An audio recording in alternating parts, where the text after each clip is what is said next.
On today's World Insight with Qian Wei.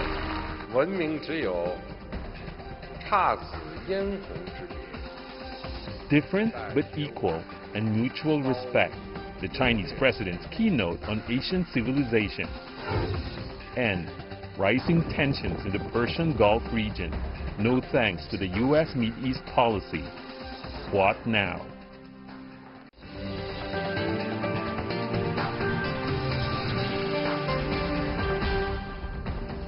Hello and welcome to World Insight with me, Tian Wei. The program is coming to you live on CGTN. We start in Beijing, where China's first ever conference on dialogue of Asian civilizations kicked off Wednesday morning. More than 2,000 officials and representatives from 47 Asian countries are participating.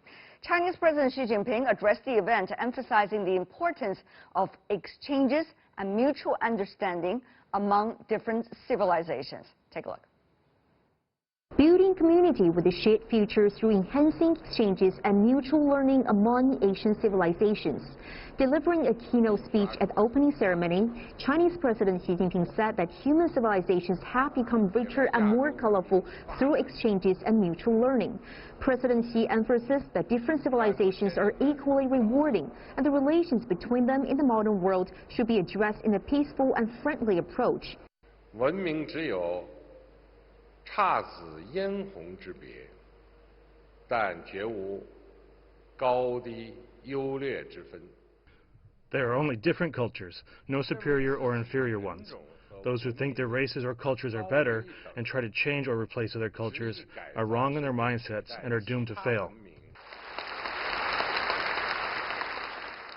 Evolving for thousands of years, Asian civilization has deep roots in the lands and has been enriched by other civilizations through communications. President Xi put forward 4 proposals, including treating each other with mutual respect and equality, creating fertile ground for all cultures to bloom, keeping an open mind to foreign cultures, and innovating to catch up with the change of times. He also said the development of Chinese culture is a good example of open communication between different peoples. 中华文明是亚洲文明的重要组成部分。 The Chinese culture is a vital component of Asian civilizations. It has been developing with the principles of inheriting tradition, innovation, and inclusiveness. The Chinese people have always embraced the philosophy of befriending our neighbors and being at peace with all foreign nations. President Xi emphasized that today's China is not just China's China. It is also Asia's China and the world's China. China in the future will embrace the world and contribute with open mind and dynamic culture.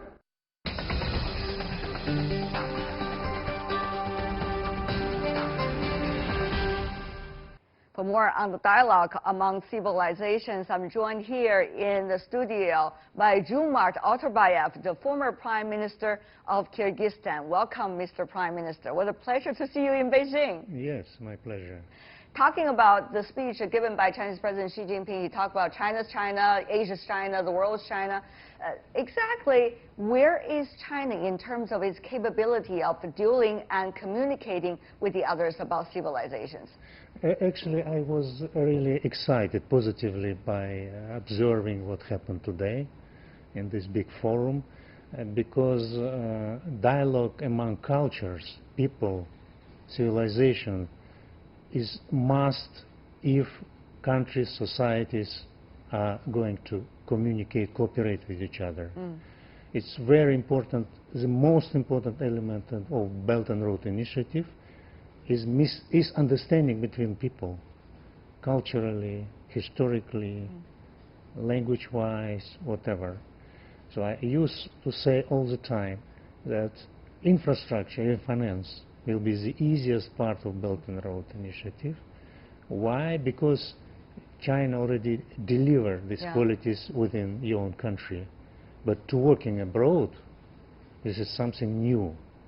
So first it should be trust, respect, and understanding between people, between nations, countries. But that's also the most difficult part, isn't it? It's about communication in a way and also understanding. By far the most difficult. And believe me, because I live in a neighboring country, and still a lot of things to do before we would make harmonious relationships in terms of soft power. Help us to understand what are the difficulties still so far that is preventing us from, communicating smoothly in a way among all neighbors here in Asia and beyond. Do you think are the most important tasks? It's nothing to prevent us from communicating and working together.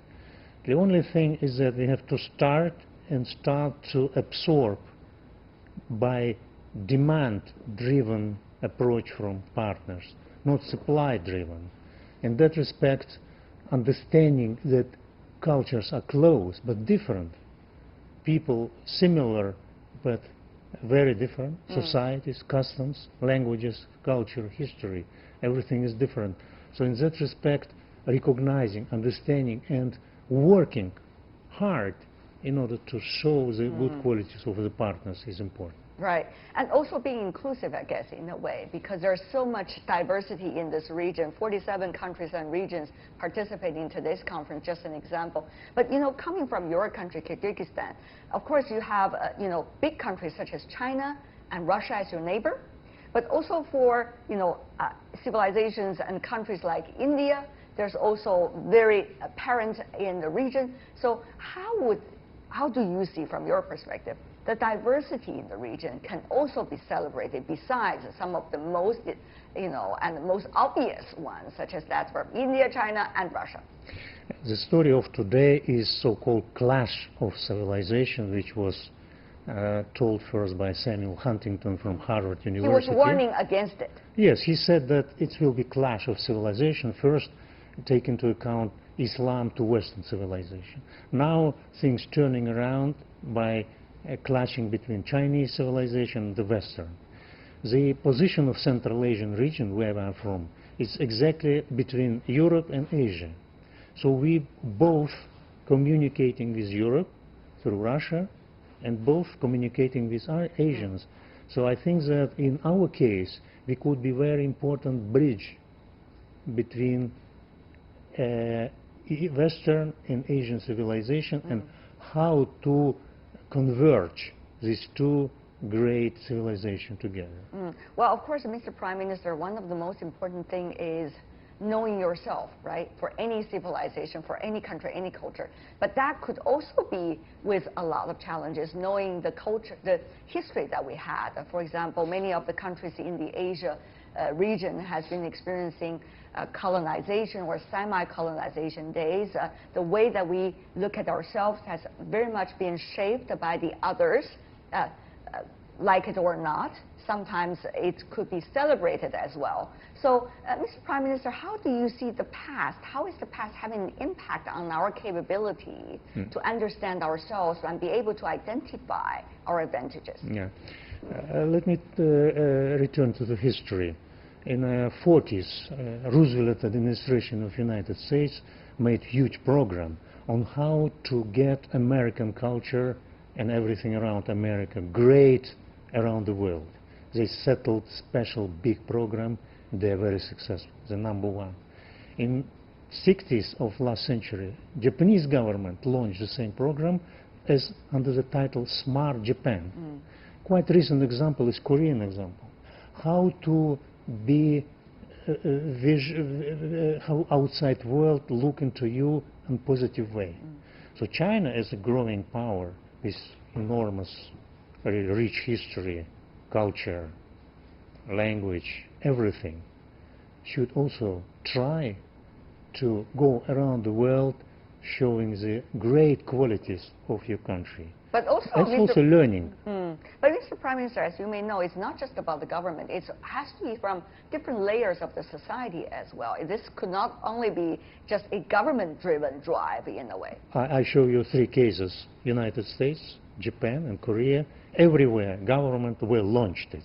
But of course, then things spread it to other areas, to sport, culture, movie, science, education, everywhere. So my idea is that it should be national drive to show how good you are, not by economic might or military, but as a soft power strength. But Mr. Prime Minister, the genuine question really is does genuine communication really equals to rising capabilities of soft power? Or these are actually very different things?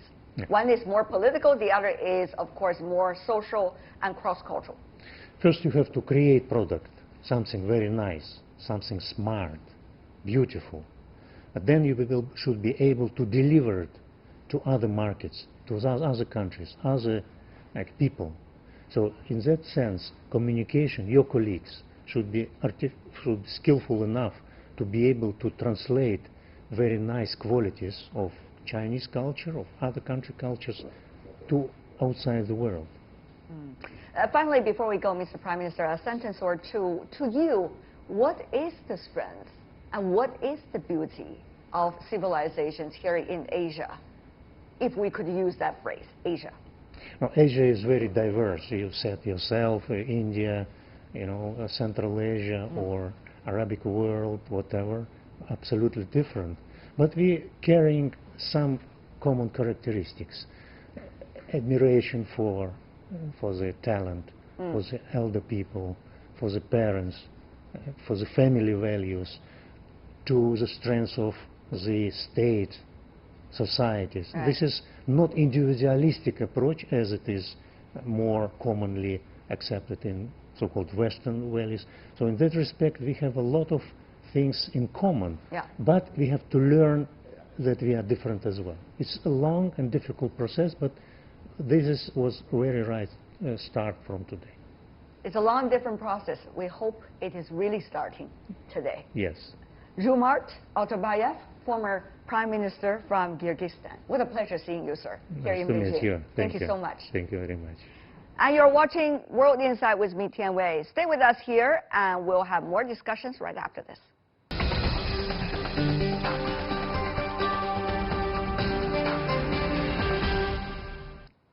For more discussion, we have a strong panel also joining us here in Beijing and beyond. Gao Zhikai, who is a current affairs commentator of CGTN, welcome, sir. Also in Beijing studio, David Bartosz, professor at Beijing Foreign Studies University, doing research about Confucianism.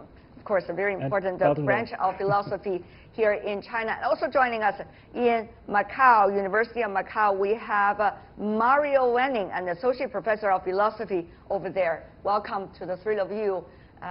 Professor, probably I cannot see you very clearly given the light that you have over there in the studio that you have, but let me ask you about what do you consider as the strengths of Asian civilization, if there is a phrase like that?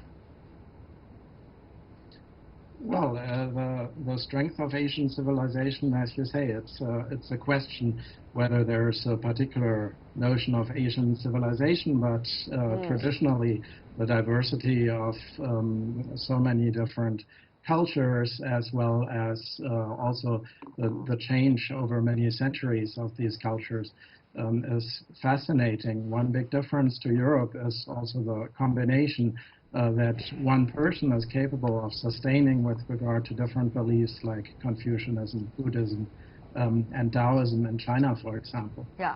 And Professor Bartosz here in Beijing, of course, if you look at the Warring States period of time, and you would see a huge diversity of philosophies coexisting in China alone, not to mention in the other places of Asia. But now there seems to be much more streamlined thoughts, a set of thoughts that seems to be available to the public only. So what do you make of the diversity that we used to have and also the diversity that we are celebrating today? Oh, I think actually, I think we see this diversity re-emerging in a sense. So there is a kind of a rejuvenation of this whole age-old complex, this family of civilization, which has always nurtured each other by mutual contact and by exchange on the ancient Silk roads. For example, just to give you an example, arts. We don't only have to speak about philosophy, also arts. The Greeks, they introduced the arts of sculpture to Central Asia, and Central Asia had mixed with Buddhist lore and then was transferred to China and Japan. So we see this this art form merging and transforming in history and moving eastwards, and vice versa. We see many cultural elements from the east being transferred to the west, and so all these there's interflow between all these civilizations, and to me this is a little bit like an organism maybe. And an organism, there are different parts, but they somehow form a whole. There's a unity in this multiplicity. But that is in the ancient time, which you have just explained. What about today? I think we have to cultivate a cultural memory. First we have to remember about a mutuality. For example, also when we talk about philosophy, I mean, the Age of Enlightenment in Europe was very much triggered by Chinese thought. And then German philosophy is influenced, Nietzsche, for example, by Indian philosophy, and vice versa. Chinese thinkers have adopted Hegel and Marx, and other German thinkers, Kant. So there's a learning circle. Gao, this is very interesting what Professor just said. Instead of raising examples of how Asian cultures are rather interacting with one another, he's using an example of how Asian cultures are having this impact on European philosophy, for example. So the question really is, how much do we learn about each other within Asia itself? How sophisticated are we about each other? Or we are only knowing each other through, let's just say, communication through a third party, maybe through Western media or through publications coming from a third party? Well, it really depends on the perspectives that people want to use when we look at the different civilizations. Which perspective you would like to use? In the first level, I would say we human beings all belong to the same species.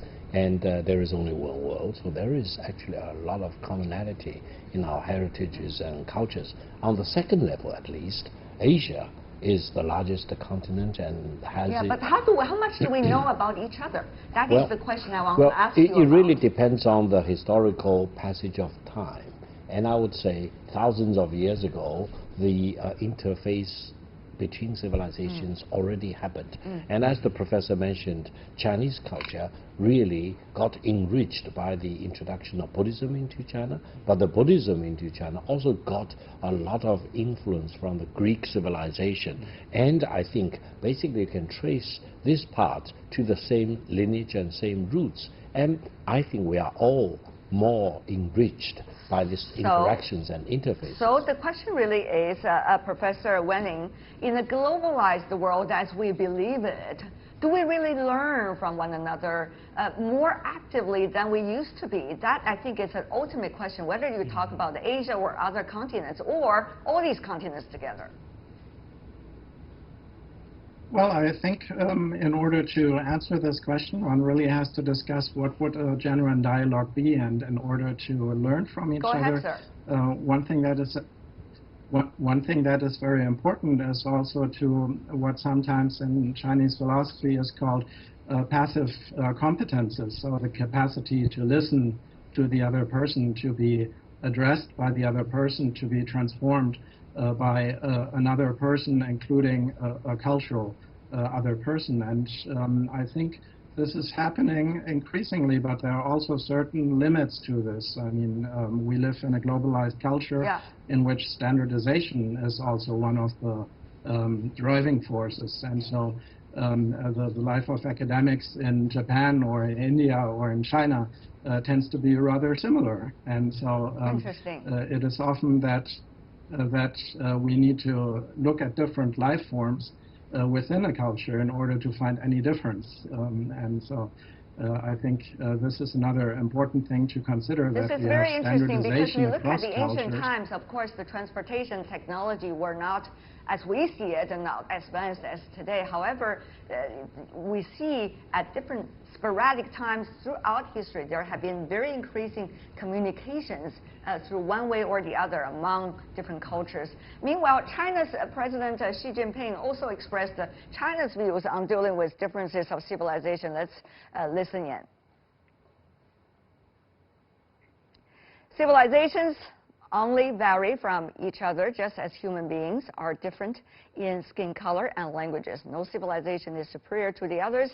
It is foolish to believe that one's race and civilization are superior to the others, and it is disastrous to willingly reshape or even replace other civilizations. Of course, that is as simple as a theory, and yet when it comes to real practice, sometimes people forget that they cannot change the world alone.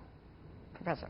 Yeah, I think what we have to learn is that we address, or that we think about the term difference from the right angle. We should learn to differentiate, and to learn to differentiate without judging. Because if we learn to differentiate without judging, or without thinking in terms of higher or lower qualities, then we can really appreciate the manifold, and we can really learn something from the others. Right. And I think the difference itself, there's a secret. In philosophy, we say there's only a difference where there's an underlying unity, and the difference itself leads to this unity in multiplicity, which is very important to grasp in that context. And I think of course, this we are in a openness. transitional period of time, Mr. Gao. Many would say, whether it's geopolitically or when it comes to our understanding of different cultures. But will that provide us with more wisdom or unwillingness to really learn, and with an open heart, particularly Mr. Gao? Well, I would say that President Xi Jinping in his important speech alerted to one phenomenon, that is, there is no single unified approach to dealing with cultural diversities. There is certain force which tend to believe that it is superior to others, and it wants to be number one in the world, and does not want any other country, any other culture, any other civilization to surpass it, whatever the reason, for example. And this is dangerous, according to Xi Jinping. And I think in China, at least, there is an willing embrace of other diversities, other cultures, and other civilizations, and we want to be inclusive, and we want to really learn from each other, and get rich and get enriched by the cultural exchanges and interfaces. That's a better approach, I would say. Of course, there is a lot of work to be done, not only to respect and embrace other cultures, but also to dig deeper into our own cultures and respect every layer of it, hopefully through different stages of development as well. Thank you so much, the three of you, for joining us. Gao Zhikai, David Bartosh, and Mario Wenning. Really appreciate it. Thank you.